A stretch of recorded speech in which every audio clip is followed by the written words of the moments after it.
I'm gonna leave that part Liars. alone. Liars and cheats, drinkers and smokers, get high before they come to the pulpit. I mean, the list goes on. And I mean, but they can preach the house down. I mean, I know some folks that can preach and make the blind person able to see, but they don't have a relationship with God. I mean, we see this all the time, but we have spent so much time covering. You know, it's okay. That's the pastor. That's the man of God. That's the woman of God. We just pray them through. You know, everybody has faults and everybody has issues, but when it comes to ministry, when it comes to the mantle of ministry, we all have a responsibility. Absolutely. And I think one of the things, let's just say it like this: we don't have an Ananias and Sapphira experience, meaning that we hide behind our sins and no one doesn't care, and they don't have the discernment that we need to say, hey, you're wrong, or we don't want to rock the boat, so to speak. If I say this about the man of God or woman of God, then people are going to come at me, and people do come for people. People have been threatened. People have been threatened to be killed. People have been threatened with drugs. You'd be surprised at what some of the saints do, especially in leadership. There's a lot of sin in the pulpit, and I believe that's one of the major reasons why we are struggling as a body of believers across the board. It doesn't matter what denomination. It's because of that. Because it starts from the top all the way down. You're exactly right. And I think that the people of God want to close their eyes to what the people in the pulpit try to hide.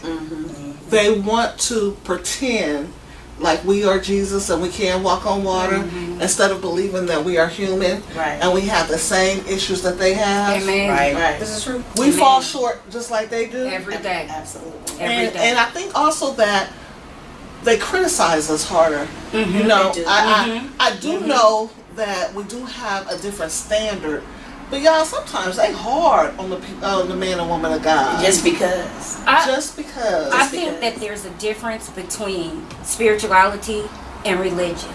There is. Because you There's a big religiously difference. brush your teeth every day. That don't make you have a relationship with that toothbrush. That's right. That's right. So Right. I think that, That's a good like you analogy. said, that people can pray a blind man to see. They have worked on their religion so much that they forget their relationship with God. Well, you also have to remember, Pastor, that the gifts come without repentance. Amen. So, you know, it's one thing to be gifted and a whole nother thing to be anointed. Amen. Right. Amen. That part. Amen. That's the part. I had someone ask me a couple of years back, and they were asking me who was my favorite preacher, who was my favorite speaker, and I said, no, I don't really have one. And they were adamant, like, you've got to have a favorite preacher or speaker. I said, let me put it to you like this: when I hear a man or woman of God preach and they're in the pulpit and leadership, I'm listening for a sound. That's And right. I don't hear that sound, that anointing. I hear a lot of fluff. I hear a lot of good words. I hear a lot of articulation. I hear a lot of scriptures that they can say with their eyes closed in their sleep. But what we don't hear is the sound and the presence of God. You're right, Pastor Cherie.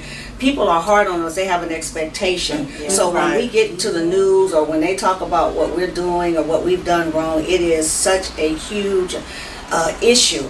But we are human, but we are called to a higher calling and standard. So at what point do we make ourselves responsible for the sins that we're dealing with? And a lot say, I can't help it. Right. You know, I'm struggling with this, so God knows my heart. If one more person say that to me, God knows my heart. Listen, God does know our heart. He literally emphatically does. And the heart is deceitfully wicked. And the heart will send you straight to hell while you're sitting in a pulpit. So to say that so loosely and facetiously, again, has cost us so many different things in the church, which anything goes, because, well, the pastor's doing it. Right. The bishop is doing it. The apostle is doing it. The first lady is doing it. This leader is doing it. That leader is doing it. So what are we handing to the people that are part of our congregation? And even more so importantly, what are we handing to the next generation?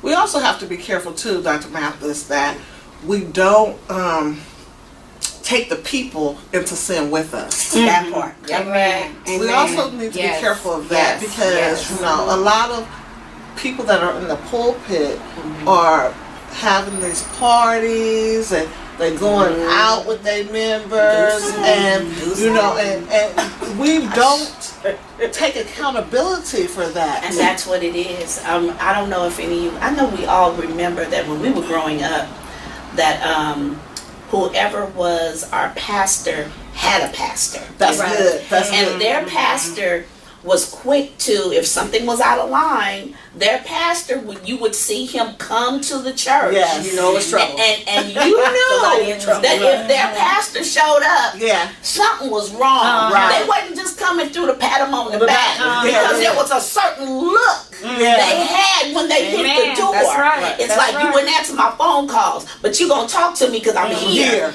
There is not a lot of accountability now, No. because it's like the overseers are afraid to talk to whoever they're over, Right. because Yeah. the overseer has some stuff, Yeah. and They whoever don't want to come out. and they know that the people that's up under them know some Right. of their What's going stuff, on. That's because right. you did it when I was around. Yeah, So yeah. don't get to talking too quick. Right. Because I know your stuff. Right.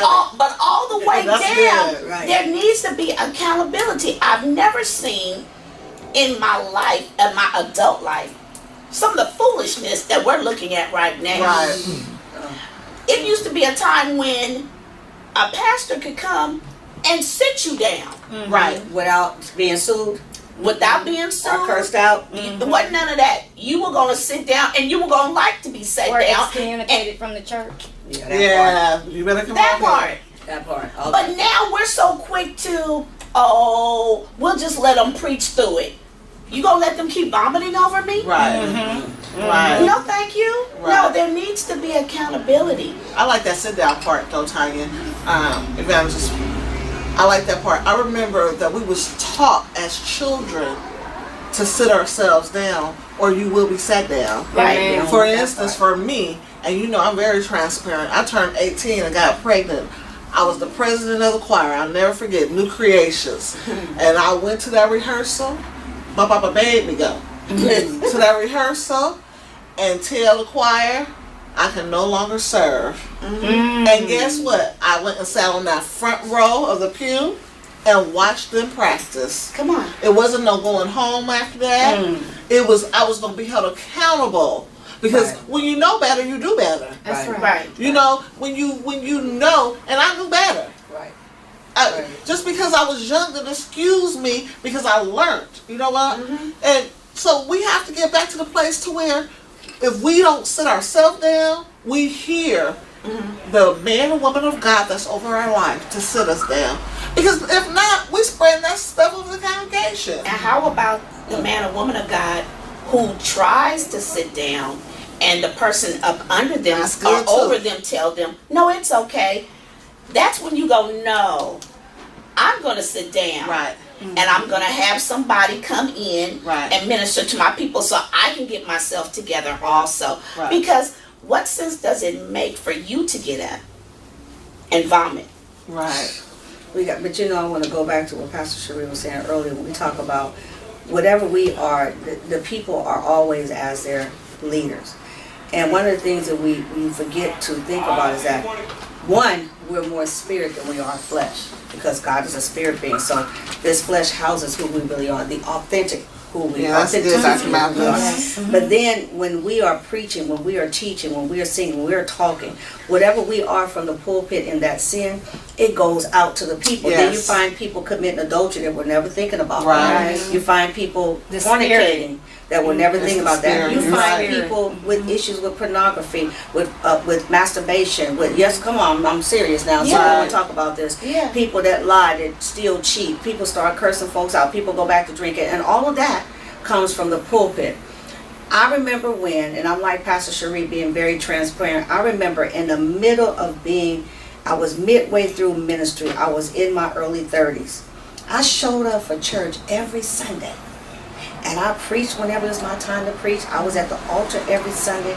And every Sunday, I came in drunk. And every Sunday, I went home and drank. Because I was married to a man who was off the hook. And that was my only way to survive. Do you think the leadership sat me down? Absolutely not. Do you think they told me that I should sit down? Absolutely not. And when I wanted to sit down, it was like, that.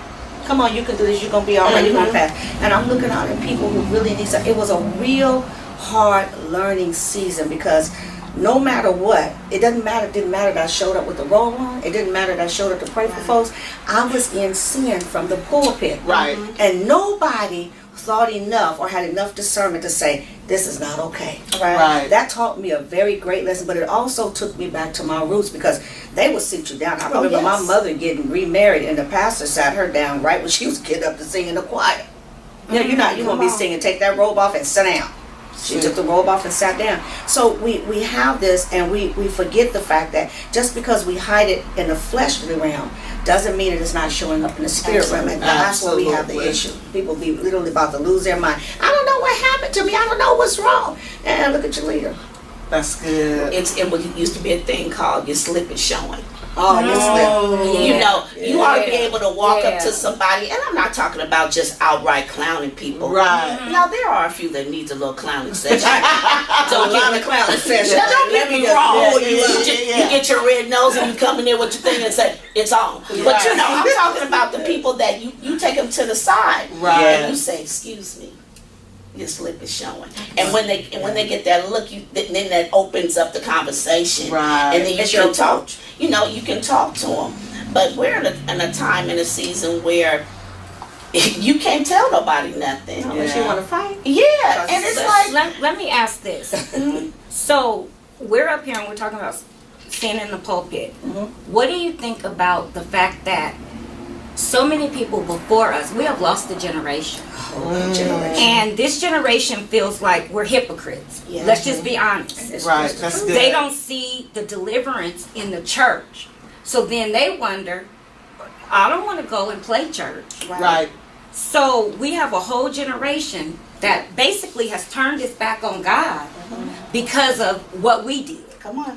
And what we are doing. And what we are doing. Yeah, we are doing. So church is not the place that it used to be when my grandmother was gone. Mm-hmm. It's not that same place. It used to be a place to get away. It used to be a place of reprievement with our civil rights. It used to be a place where we went to for healing. That's what I was It's gonna not say. that place anymore. No. It's not the same place that it used to be when I was a child. I need you, Jesus, Amen. at the altar. Amen. Just Amen. giving God just everything. Just Right. laying it all out. Not leaving. You know, people take that word Terry for not what it means. That's right. You know, That's right. We need That's to go good. back to That's where we good. just lay on Right. the altar and give it all to God. They're not doing it that. Matter of fact, church is being rushed now. Oh That's yeah. a counter. That's a counter. It is. Move, go up, get somebody lay their hands on your head, go back to your seat. Don't care if you've been delivered. Don't know what you came up here for. We Right. don't care. But we have to hurry up. But we will take on the an time eon clock. to get that Right. offering. Yeah. Oh, That third you better offering, say it. that second offering, That benevolence. the benevolent offering, whatever other offering, pastor's offering, Bills birthday and experience funds. offering, Yeah, whatever all the offering. different All the Right. offerings. Yes. Because that's what we become. But we are not concerned about the generation. You all know that we could never run in the pulpit. We could never play in church. Oh, We could never talk when people are being delivered and demons are being slayed out. But now you see people out on their phones, not just the kids. I went to a church a couple of years ago where they was having some kind of anniversary. That in and of itself was interesting. That's for no whole nother conversation. But the people where we were sitting, can I tell y'all that they never paid attention to anything that was going on that service? They were on cell phones, tablets. One lady was over here gossiping about somebody else, and somebody else was arguing, and the kids was running around turning cartwheels, and my grandchildren was looking like, what in the world? Because we don't do that. And nevertheless, everything in the pulpit was still happening. But when you have sin in the pulpit, it resonates out to the entire congregation, but also to the entire community. Because you have our generation that see the pastor or the man or woman of God coming in and out of the hotel. Right. You see that this generation sees that man or woman of God, that leader that buys the drugs from their friend or from them. Exactly. That's They it. see That's this it. stuff, and then they get up and they preach and they lay hands on folks, but then they go home and they curse out their spouse, beat her up, and she beat him up, whatever. I mean, it starts at home because it goes back, like you said, it's a difference between religion and relationship. Right. People don't have a relationship with God because we have taken on the world system when we never should have. The world system should take on what we bring as a church. Because You know, church has become a business. Yes, It's it a has. huge It's business. become a Big business. business. It's a job. Right. Yeah, they better be Now, you know where I $100,000 a think- year. I think where a lot of our things went wrong was when the cliche came up, come as you are. Right. Yes. I believe that was the downfall of a lot of it. Yeah. Now, that did not mean Come on. literally what they were saying. Right. You know, and it literally sent a generation into, A frenzy. I don't have to come with a skirt on. Right. Okay, that's fine if you don't want to wear a skirt, but at least have on appropriate clothes. Right. When did it become okay for a woman to sit on the front row with her legs gapped open in front of the men and the women in the pulpit? Right. When we were growing up, women didn't sit on the front row. Right. A usher did not let them on the front row. Well, let's start right there, though. We don't have ushers anymore that's taking their proper role as ushers. Because I remember an usher, if you had gum in your mouth, Oh, with a white See, glove. we all know this, right? We all know this. White glove. And they wouldn't say a word. They would just come And at you you to do knew. this. Come Right. get it, and you know what you needed to do. There was no attitude. We just spit the gum Just out did. because you know there was no talking back, no or any of this. the mothers of the church Oh yes. that were teaching the younger women. Right. Give that Obsolete safety now. pin. Give that safety pin. Wipe that polish off. Wipe Right. the lip stuff off while they smile. Now, baby. Got all this stuff. But when we talk about come as you are, and people misinterpret that, you know, because we have so many people making excuses. But well, I got to get this together, get that together, got to buy clothes today. No, come as you are, how you are as a person. God will take care of the rest. But you're right. You know, I have worked altars where women have sat on the front altar. Not only have their legs been gapped, but there's absolutely no underwear. When they Come get ready to on. pray for them, they roll across the floor, stuff just flying everywhere, and the men are excited to see that. Right. You know, because again, it comes from the pulpit. Everything goes back to our relationship with God, and we see this generation of people sharing to the generation after us that is coming up, and it's the most scariest things, that it's okay to go to church and just do what you do and leave and go home and do whatever you do and come back and keep the cycle going like the book of Judges. Just serve the gods of this world, not the God, but the gods of this world, and give God just this much. This a whole Cain and Abel thing. I don't really need to have a relationship with God. My relationship is when I give my tithes and offering, whatever I feel like giving God on any given Sunday. My relationship is that I show up to God. Now, God, I showed up to the house of God on a Sunday.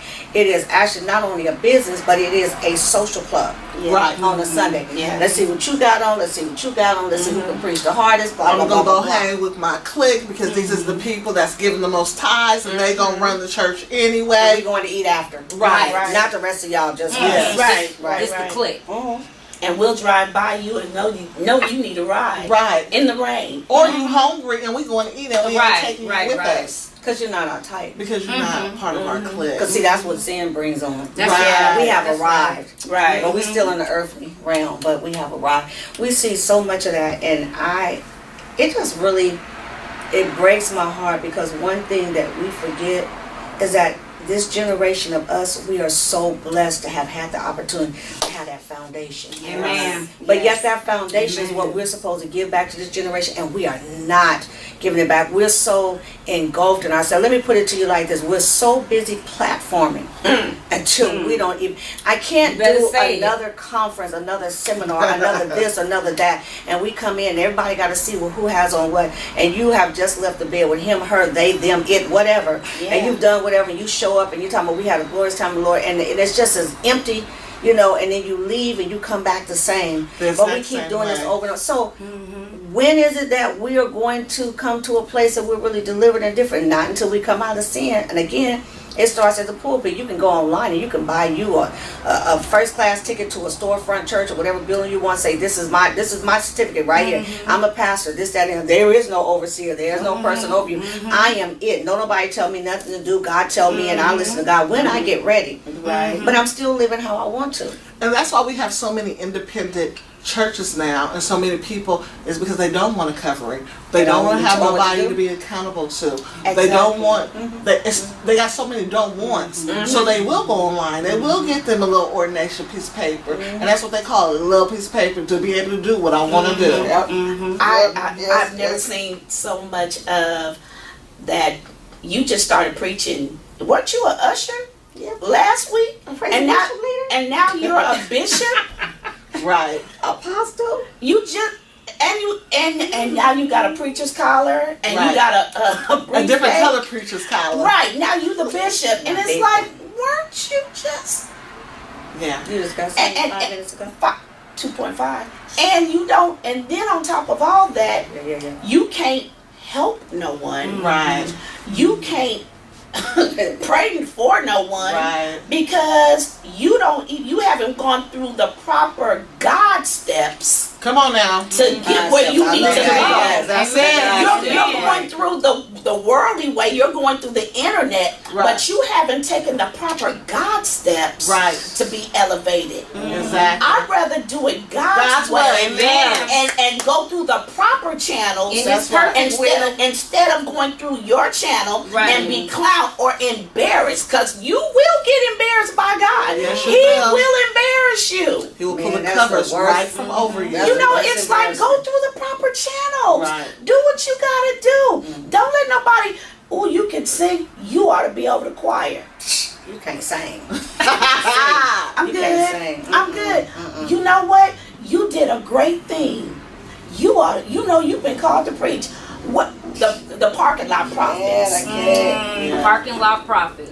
You know, it's those like ones. it's Yeah. like go through the proper steps. Well, you know, the proper steps calls for the anointing. Come on. Which the anointing Amen. calls Amen. for Amen. Amen. some stuff. Right. And I'm saying it lightly. You're going to go through something. Right. Amen. You're going to go through something. We can't just overnight Arrive. anoint ourselves Right. and say, this is... We have to get to the place to where we let God do it, and we do need to go through the proper channels. We got to get to the place to where we are held accountable to someone.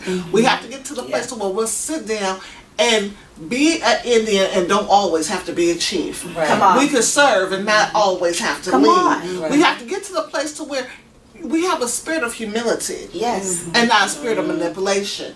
I mean, I'm just saying, we Right. have to get to the place to where we are humbling ourselves unto the anointing of Jesus Christ to do what He's called us to do. Now, this is the thing. We have a whole bunch of pastors, bishops, preachers, and teachers that want to do all of the preaching and all of this stuff, but they don't want to serve the people of God. I ain't never seen Come so on. many people Yes, that right. won't go in the houses and pray for bereaved families That's right. no more. That's Yeah. right. Bereaved Won't families go is to the That's hospital. right. right, Amen. or the convalescent hospital. Won't go Community. serve communion. Right. Come on. What happened to those days? You know what I'm saying? We have to get back to that stuff because that's what God has called us to do. We have to get back to Acts.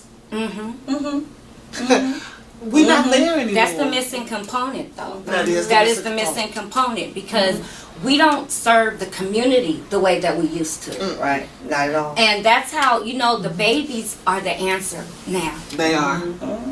We've lost a generation, but we don't have to lose two. That's right. Right. We've already lost 2. You We know, don't need to lose the yeah, next we 2. don't use to. Right. We can get the babies while they're right. young and bring them up in the way that they should go.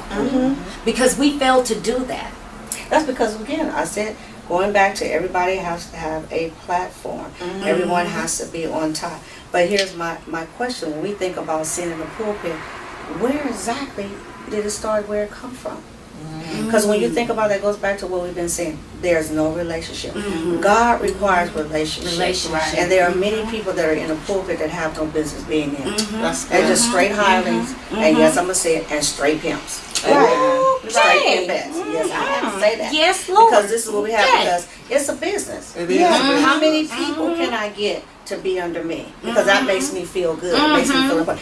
How much money can I get because I need to buy this, that, and the other? How many cars can you drive at one time? Right. How many houses can you live in at one time? Right. How many trips can you take in one year? That's right. And how many jets do you need to get you so you can go and preach to the people? Can you get your behind on an air flight like everyone else? And here's the But see, thing, you start to have all of that, so then it goes back, like you said, we're not serving the community. Nope. I couldn't, in my right mind, be a leader in my community and I'm sitting at the house on top of the hill, and the people don't have lights, or they don't have food, or they're catching the bus to come so they can hear whatever God is giving me to say. Right. But yet I'm not concerned about it. I cannot. So that when you do not have a relationship with God, you care nothing about what happens with the people. It's been raining. I've caught 3 buses to come here, Pastor, to see you, man of God, woman of God. You didn't even think enough, and you don't have enough discernment, if you have any left, to see that I'm struggling.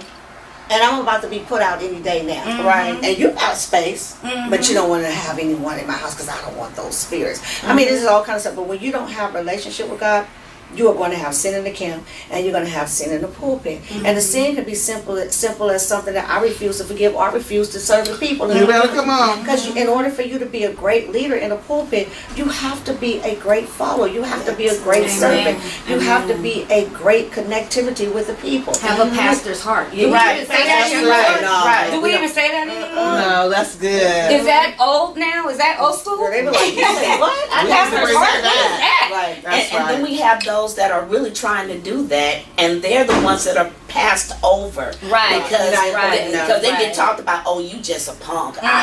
What?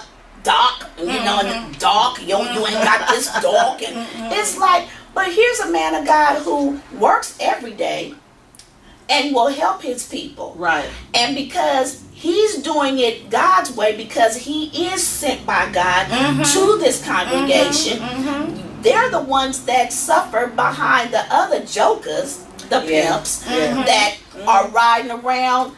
You know, you living off your people. You living off their backs. That's right. So That's let me right. ask y'all this. Robbery. Let me ask y'all this. So, can the real people that serve God's people stand up?